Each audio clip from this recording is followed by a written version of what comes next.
Beverlee is a firearms instructor from the Appalachian Mountains. Beverlee has helped pioneer Taking Action, first Firearms Safety Scholarship. So I'm going to bring her up here today. If y'all don't care, give a round of a hand for Beverlee Hawkins. Thank you. Okay, so previous speakers have been much more adept at public speaking.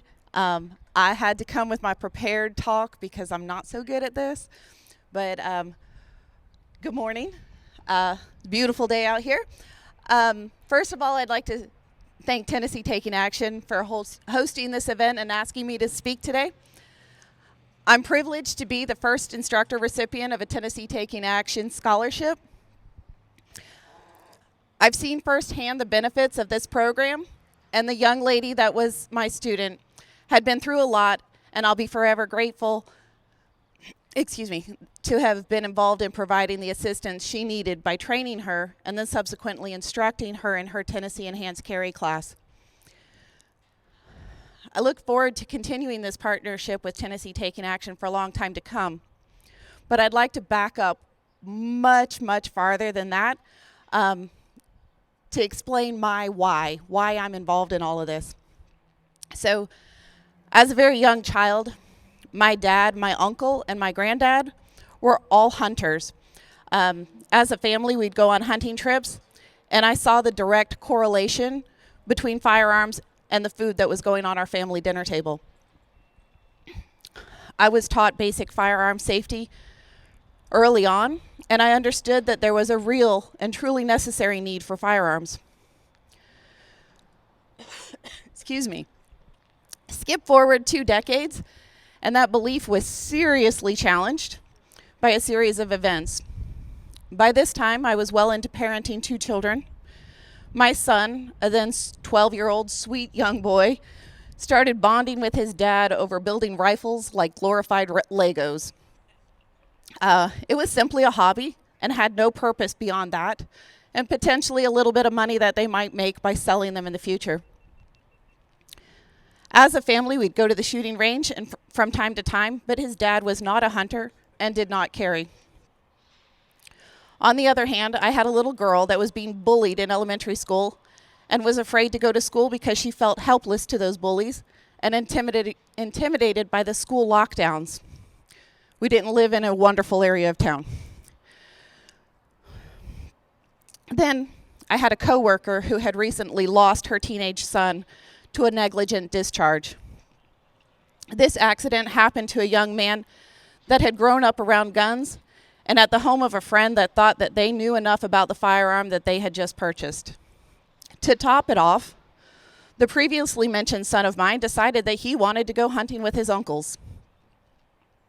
I was scared, to say the least. How could I let my son hunt? It's so dangerous. But how could I not let him?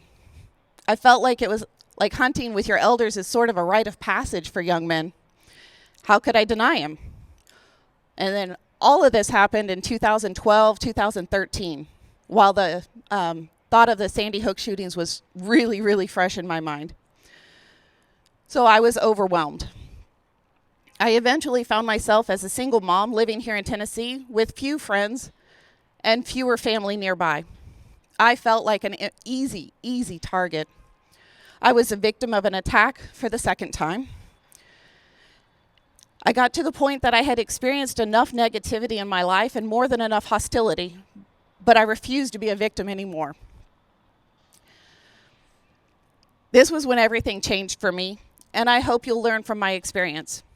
I went to the local shooting range looking to practice before applying for my carry permit and was lucky to find an amazing instructor and mentor. He taught me enough on that first visit that I suddenly felt very confident that I could learn and overcome the issues that I was having. By no means did I feel that I was prepared to carry on a daily basis, but I knew I had a lot more to learn. Within 2 weeks, I started working at that range and learning through immersion in the world of firearms. I took on this job as my 3rd job at the time so that I could pay for the training and ammunition that I needed. I trained regularly and quickly got in local competition and eventually became an instructor. My fear led me to get the training that I needed, but it ultimately introduced me to the sport of shooting. I've had so much fun and so many amazing opportunities. I have competed in multiple disciplines, including both small and large caliber pistol and rifle.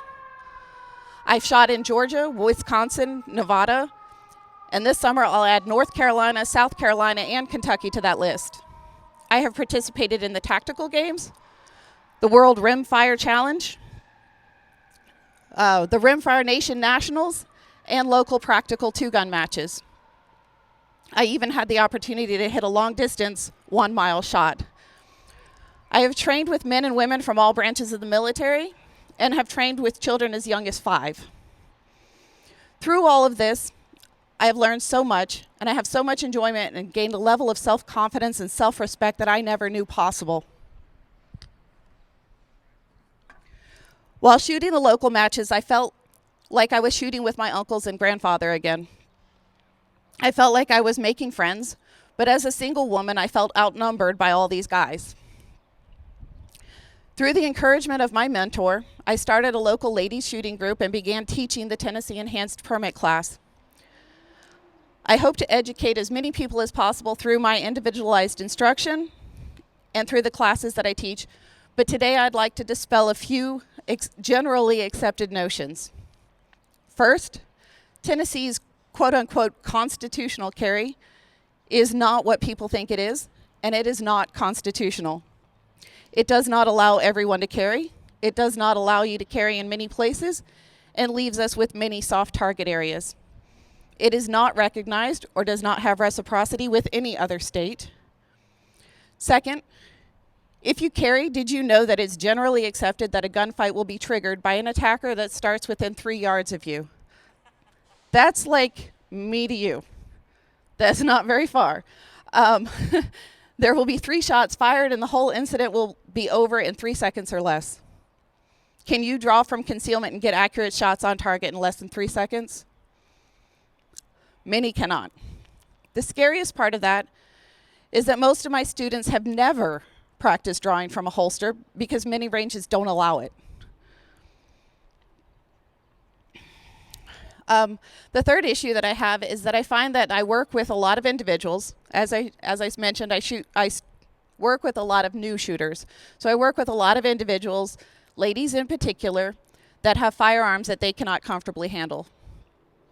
These new shooters are told by others that they need something very tiny in order to conceal, or that they need something of a much larger caliber than they can practically handle to make their shots count. Choosing a firearm is 1,000% a personal decision and should not be influenced by other people. You should have some formal training before making that decision. This training will teach proper grip and recoil management so that you can find the suitable firearm for yourself. And I have learned that I have the ability to defend myself and others. I have learned that I have the ability to teach others to prevent negligent issues like the one that took my coworker's son just as he was really beginning to live his life. With the training and experience I've attained, I have the confidence to do so, but more importantly, I have the responsibility to do these things. The Second Amendment reminds us that it is necessary to the security of our freedom. We have the right and responsibility to protect ourselves. Now that I'm an instructor, a competition shooter, a hunter, and an enhanced carry permit holder, I have found my passion. Now, the slogan of my Ladies of 2A group is to encourage, educate, and empower. So let me encourage each and every one of you to avail yourselves of your Second Amendment rights, but more importantly, do it responsibly. You may have heard the phrase, under pressure, you don't rise to the occasion, you sink to the level of your training, and that can't be more true. Under pressure, it all changes. So even very experienced individuals need to practice in order to maintain the skills that they have acquired. For beginners, I always suggest at least a few lessons and do some dry fire training. Once you get to the point that you're able to draw from your holster, compete. You heard me right. I said compete. Competitions are a fantastic means of furthering your training and proficiency. Competing will definitely show you where your weaknesses are so that you can practice those things in your next training session. Lessons will emphasize your ability to learn, adapt, and apply new skills, and apply these new skills at the next competition. It'll be showcased in your continued efforts. Do whatever it takes to learn these skills. If you're hesitant, find a reputable instructor, take a lesson, and see firsthand. Shooting sports are a great stress relief. It's fun. I've met some of the best friends I have today through the shooting sports, including those that I've met here at Tennessee Taking Action. I actually had a student that came to me so terrified of firearms, but she had inherited an old pistol from her father, and she felt the responsibility to know how to handle it. She was so scared that I actually scheduled her first several lessons after hours so that we were the only ones at the range. Today, just 2 years later, she is a member of a shooting team, and she has participated on a national level. And when I say you meet the most impressive people, these ladies that are in my Ladies of 2A group are some of the people that I am incredibly proud to call my friends. And I'm proud of the progress that they have made, especially her. I challenge even the most experienced among you to find a reputable instructor and push yourself further. Educate yourself on the rights that we have that we're fighting so hard to hold on to. Take a stand for the protection of our freedom and enjoy the abundance of benefits you will surely experience being a part of this well-armed militia. Let's do everything we can to protect our right to hunt and provide food for our families, our right to protect ourselves, and more importantly, our responsibility to protect our children, both physically and their right to bear arms for generations to come. Now, I know that I present a little bit of a different viewpoint than some of the other speakers here today. I'm not overly politically minded. I'm not top-notch military and firearms expert. I can't rattle off all the alphabet codes for all of the different firearms, but I look at it from a different standpoint, from that of being a mom and a woman, and previously considering myself a victim. So if you had any questions for me, feel free to ask. Anybody? Cricket? I am on Facebook and Instagram as Ladies of 2A, and it is Ladies of number 2, letter A.